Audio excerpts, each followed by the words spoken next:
Sorry, yeah. Okay. Good afternoon, everybody. Can hear me well, right? Okay. Today I'm going to talk about two medicinal products of Atomy, right? Before I start with that, I think I'm going to let everybody have a understanding of the context of classification of product. What's the difference between a medicinal product in a Singapore context, and what's the difference between health supplement in the classification. So let me start.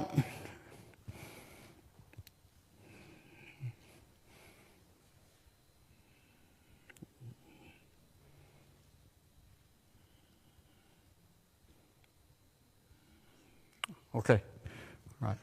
Okay. So the two products that actually belongs to medicinal class in Singapore context actually is Atomy's Hemohin and Homsandan. Okay. So in the Singapore regulatory context itself, right, health supplement basically does not require any product registration, right? So therefore, health supplement doesn't require any product licensing from the health authority, right? And as such, importer of a health supplement basically does not require to have a license, and basically anybody can import a health supplement in the Singapore context, okay? So with this itself, basically, you can understand that the health supplement basically the requirements in terms of the safety or product that are coming into Singapore, basically there's very lax in control, and henceforth there's no such thing as actually safety or what I call safety testing on the batch coming in, all right? For the other class of complementary health product itself, Singapore actually have a class that's higher level than the health supplement, which is actually classified as a Chinese proprietary medicine. In short, it's CPM. For a product to be classified under the CPM, basically the product is deemed to have some medicinal purposes. So you can actually claim some medicinal function. Basically, that's the definition of it. The product that fall under the CPM basically will require actually registration in the Singapore HSA context. And therefore, the product, CPM product, will have a product license. That means there's a license number approved. And the submission of the process itself basically go through the whole process of actually dossier and medicinal documentation submission, all right? Importer of the CPM product itself will thus require actually to be licensed. That means that it is required to have an importer license as a wholesale license in order for the product to be imported into Singapore as a CPM product for sales itself. And each batch of the CPM product that's coming into Singapore is mandatory required to undergo safety tests for heavy metal contaminants and microbial. So which means that every product which is under the CPM context in Singapore context itself, every batch will have to pass safety tests before they are allowed to sell in Singapore, all right? So that set the pace of what we're going to talk about, the two products that is in, currently in Atomy profile.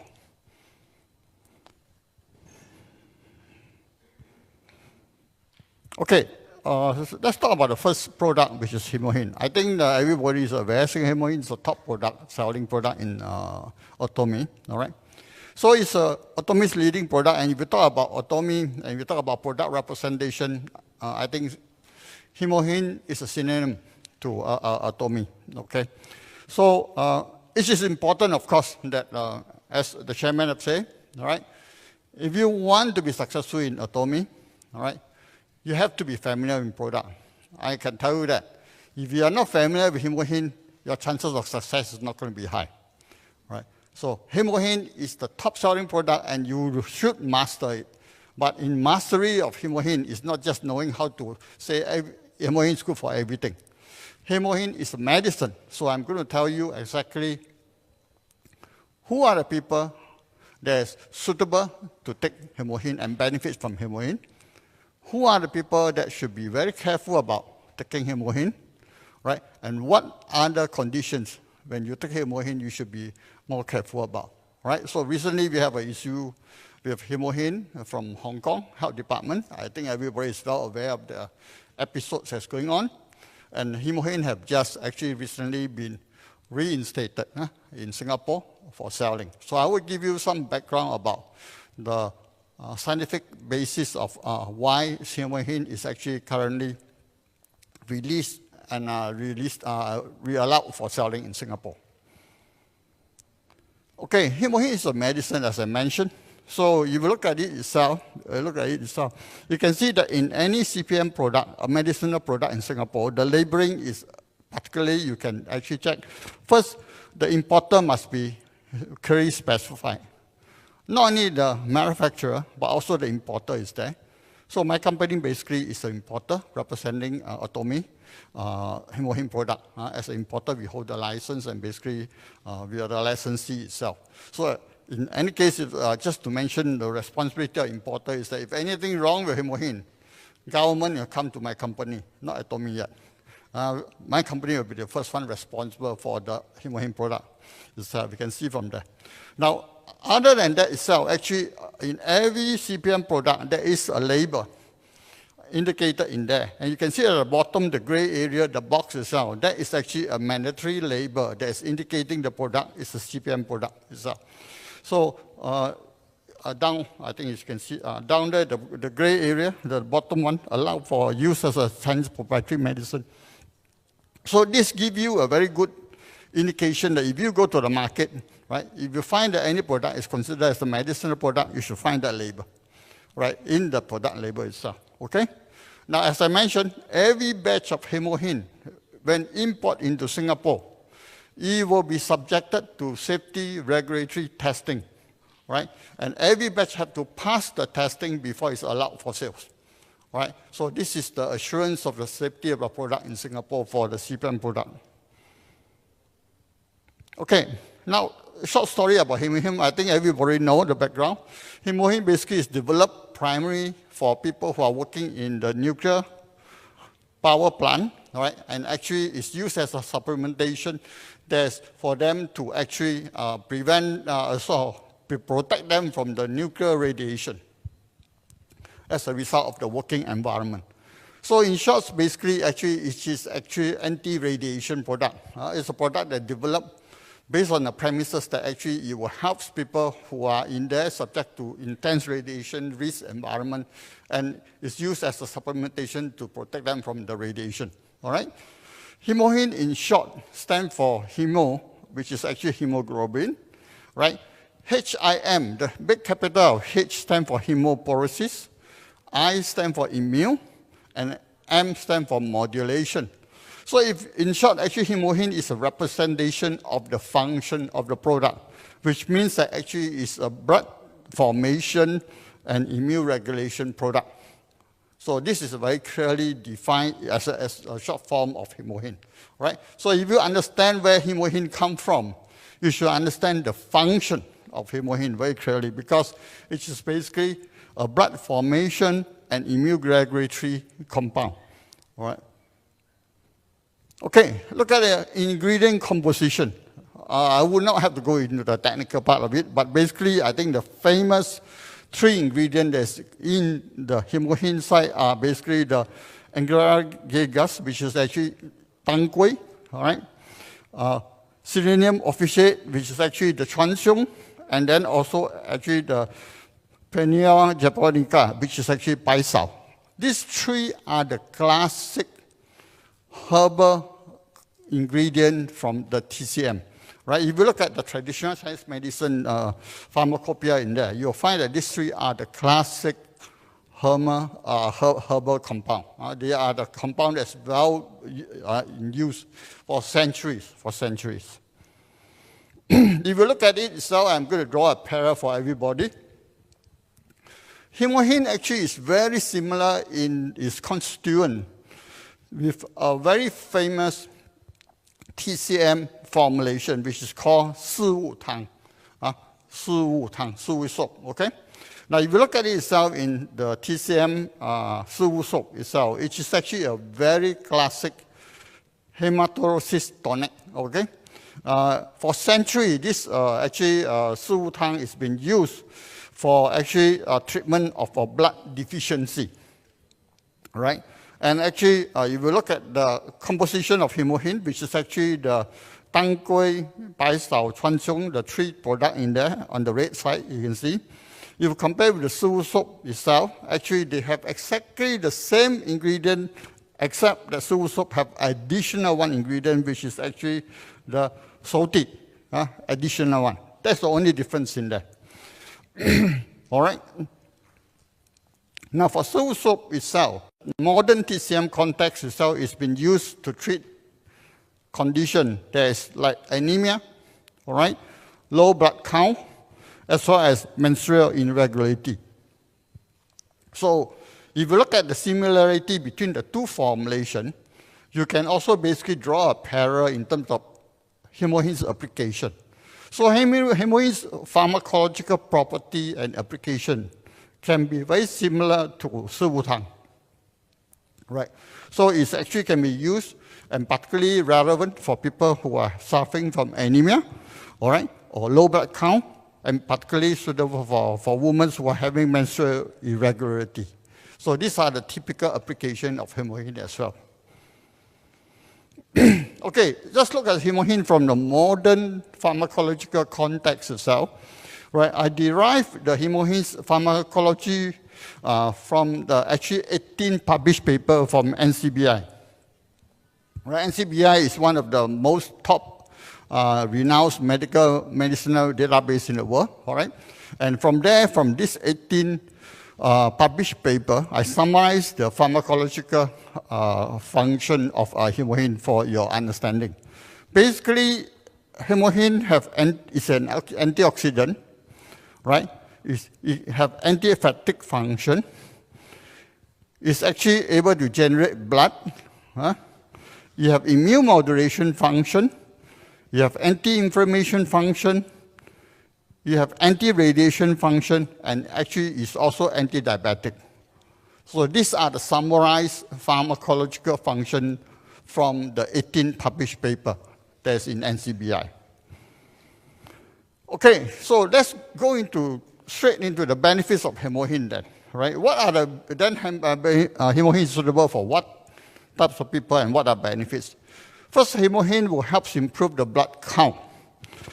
And therefore, through that itself, that means that if you have a blood count, then if you improve your blood count, generally people who have low blood count will have symptoms of anemia and anti-fatigue, because basically the blood itself comprises of red blood cell, white blood cell, and plasma,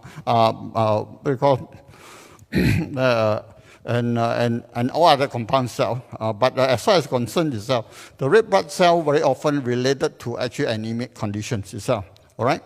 So the white blood cell, increasing the white blood cell, basically it helps to boost the immunity, because you know the white blood cell related to our immunity, and therefore, hence, it can actually use to defense against infection.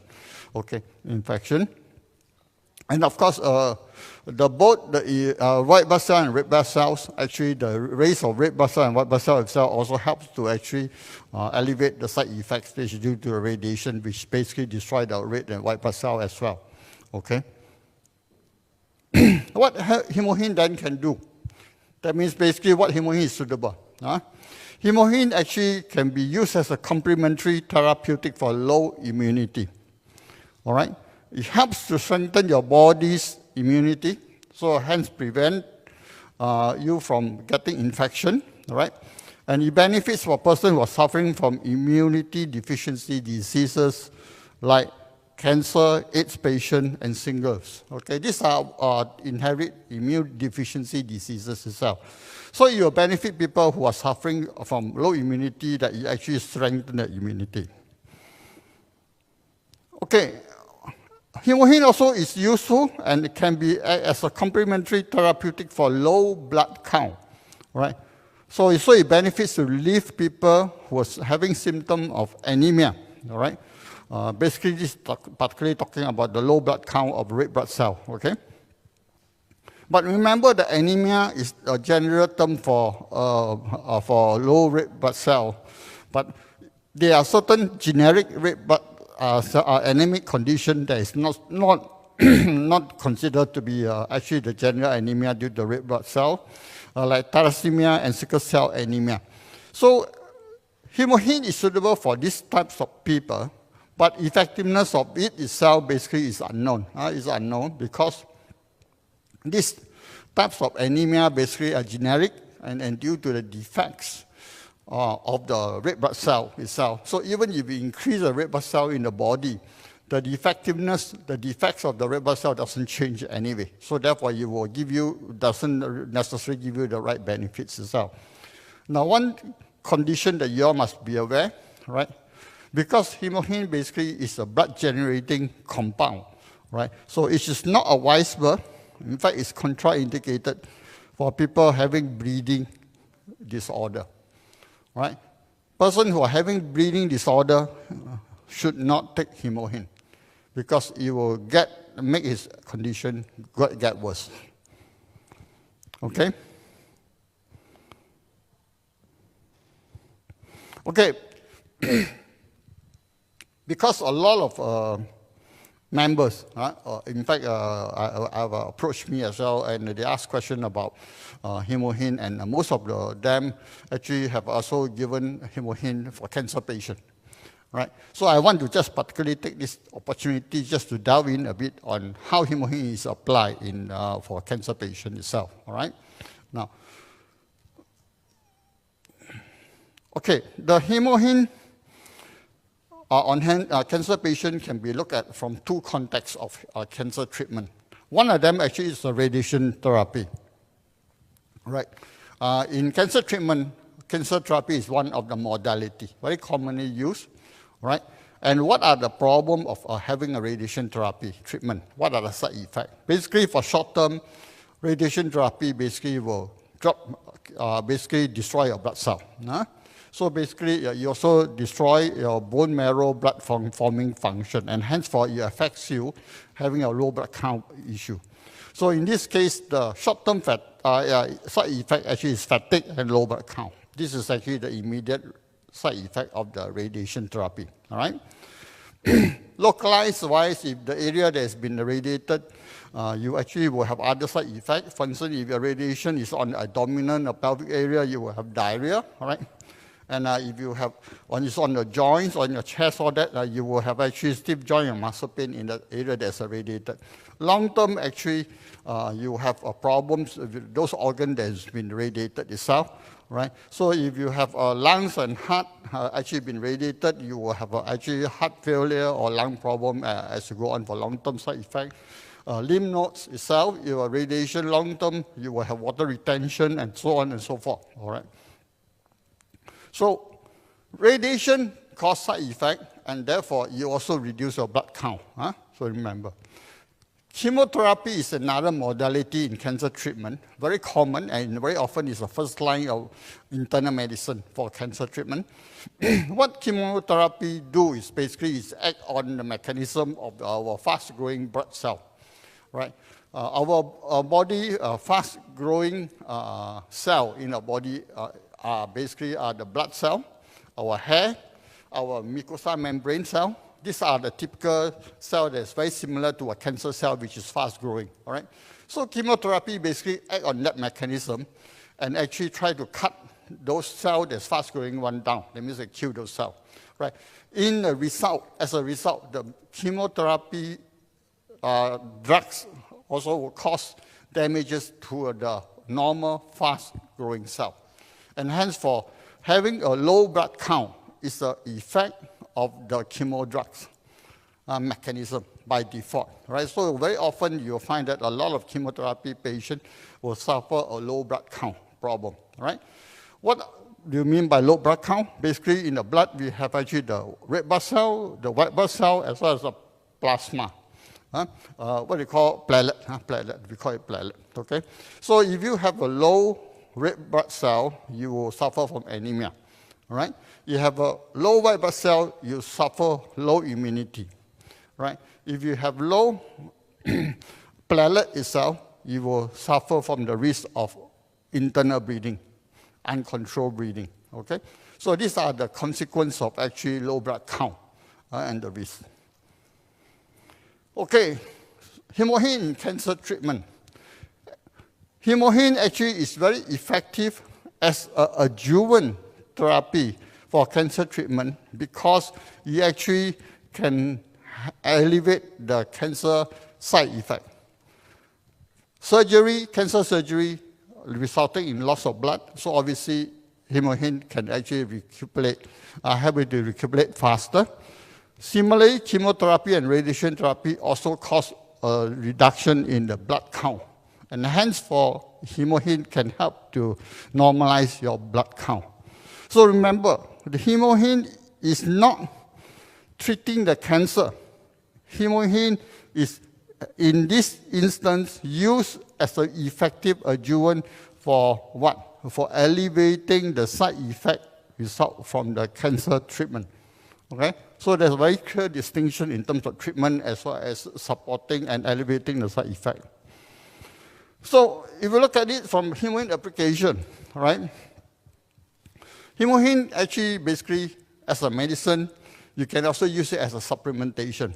For supplementation application, basically you use it as a maintenance over a long period of time, right? Generally, if you feel that for antiphatic, if your immune is low, you want it for immunity support, then you should take 1 to 2 sachets a day. That should be suffice as a normal consumption for the application. But if you want to use it as a medicine, then you can increase the dosage. But remember, only if you have those symptoms that's relevant for the medicinal treatment. So in this case, if you have suffering from anemia, all right, which means a low red blood cell count, or you are suffering from low immunity diseases, all right, low white blood cell count, or you actually are from critical illness, you are suffering from the surgery, for instance, for recovery, then you can use hemohin as a medicine and increase the dosage to up to 3 sachets a day, right? In some instances, you might want to say that, okay, I can go up to 4, all right? But generally, remember the principle behind medicine use, right? Medicine use is targeted towards a condition.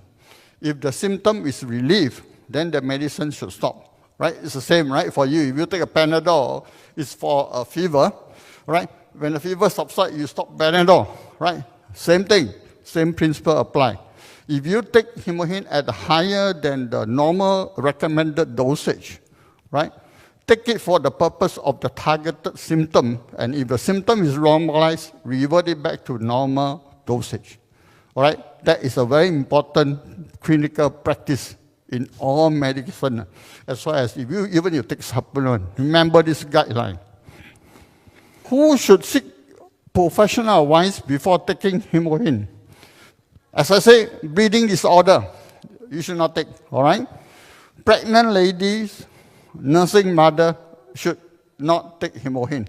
For that matter, any medication that you take for pregnant ladies because of the sensitivity of the fetus involved.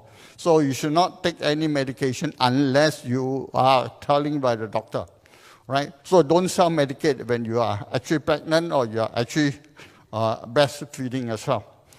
Now, children under the age of 6, there's no need to take hemohin, right? There's no need for you to take hemohin. And for that matter, it doesn't really need to take any of the supplement unless there's indicated, right, for that.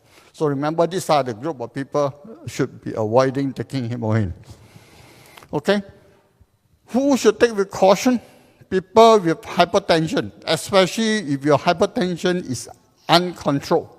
That means that even you take medication, the hypertension is still out of the range. Right? Those are what we call uncontrolled hypertension. The reason is very simple. Right? Hemohin generates blood. Right? So increase your blood volume. If you are having hypertension, your blood volume go up further, you make the situation worse. Right? So if you have hypertension, and if the hypertension is under control, if you want to take hemohin for certain purposes, for instance, you might want to take it for immunity purposes, right? I suggest that you take with a small dosage. Start with small dosage and see how your body responds before you ramp up, okay? So remember, there are cases whereby the people with hypertension take it and then the blood pressure shoot up as well, okay?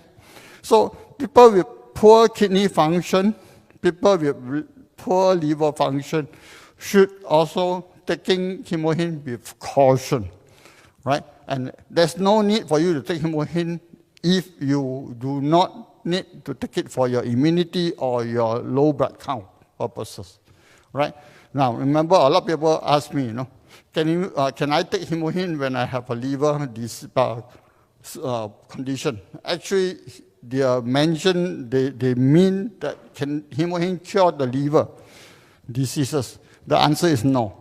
Hemohin is not indicated to cure any liver diseases, right? Hemohin is not indicated to cure any kidney diseases. So you do not take hemohin to cure this condition. Okay, we talk about the medicinal problem that caused by Hong Kong Health Department. I just want to give here everybody a background and a very scientific evidence of what the basis is. So remember the issue of methicillin, okay? So methicillin is a compound that actually is found in a lot of natural herbs and fruits itself, right? And Hong Kong Health Authority basically mentioned that methicillin contain methicillin, and hence for actually it cause problem when you inject hemohin because you're taking hemohin because of this compound contained in there. Now the fact is that actually the methicillin is naturally found in a lot of compound, and therefore for that matter I want to use a scientific evidence to explain to you the basis of how hemohin has been actually rectified by HSA in terms of the safety clearance. First, if you look at it itself, one sachet of hemohin actually contains about 0.2 milligram of methicillin. This is a published number. This published number actually is even stated in the Korean Ministry of Food and Drug Safety. They published that number itself. So this is a published number that we know hemohin contains this amount. Now, since methicillin is actually a drug, so it's very simple. We just have to go to the drug directory and pick out methicillin and look at their current therapeutic dosage that's used for treatment. So a normal adult therapeutic dosage for methicillin is 20 mg per day per dose, all right? So if you base on this basis itself, in terms of equivalent of the amount in the drug dosage, you have to take up to 100 sachets of hemohin in order for you to achieve that therapeutic dosage. So henceforth, it is not possible and not practical for anyone to have a problem caused by methicillin in toxicity problem, right? Because first, unlikely that you're going to take 100. Even if it's 100 sachet, this is only the dosage of therapeutic dosage. This is not a toxic dosage level. So therefore, this is clear. The message and the data are very clear. So don't listen to any nonsense. All right? As far as concerned, from acute toxicity, this issue is already settled. It's already settled. Okay? Okay, now, the second product actually on CPM list is actually the Homsandan. Homsandan actually is ginseng, everybody know, and it's a Korean red ginseng. And the special differentiation is that it is actually very pure extract of ginseng. The extraction process are very patented and actually is very unique to Atomy itself.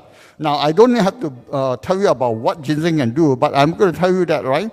In this case, as far as concerned, the listed activity of a ginseng benefits are all there. Antioxidant, anti-inflammation, antimicrobial, these are the benefits of ginseng.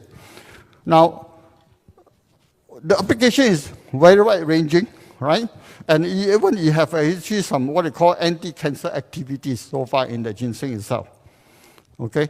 Now, in application, what is Homsandan used? Homsandan actually used to improve mental and physical performance, right? It's anti-fatigue, right? It's used for central nervous system problem like cerebral insufficiency, impaired memory, right? Dementia, Alzheimer. It's useful for that application. It also used for actually regulating a metabolic syndrome, which is including type 2 diabetics. These are all proven clinical application of ginseng, okay? All right? And for respiratory infection, it's helpful. And it also used for erectile dysfunction, which is quite famous in terms of ginseng's use in terms of that, right? So I think this is well known. Huh? So these are all current application of ginseng itself. All right? But ginseng, taking ginseng, have its own precaution. So these are the precautions that I want everybody to know. Ginseng is very powerful, very effective in wide-ranging activities. But then ginseng also have a lot of interaction with drugs, right? So I don't want to bore everybody with that, but I will hope that everybody, when you take ginseng, do check against the list of medication if you are taking. So ginseng, the only area that you need to be concerned that you have a lot of interaction with the medication, okay? All right, so same thing as a general rule for everybody, all right? In taking health supplement or taking a medicine, do not take the medication for the treatment of disorder other than indicated. First rule of thumb, general. Second, do not consume beyond what is normally recommended dosage. Third, avoid taking between 1 hour with any other medication if you are not sure of the interaction of the drugs itself. And if you are taking herbs medication, herbs can cause allergic reaction, right? So therefore, in case that you have allergic reaction, right, it's not due to the product, whether good or not, but because of body reacting to the sensitivity of the herbs itself, you stop taking. Don't force yourself to take, okay? So I think that's all for my session, all right? So if you have any question that's relating some patient application or anything, I have leave you some context that you can actually even reach me as well, okay?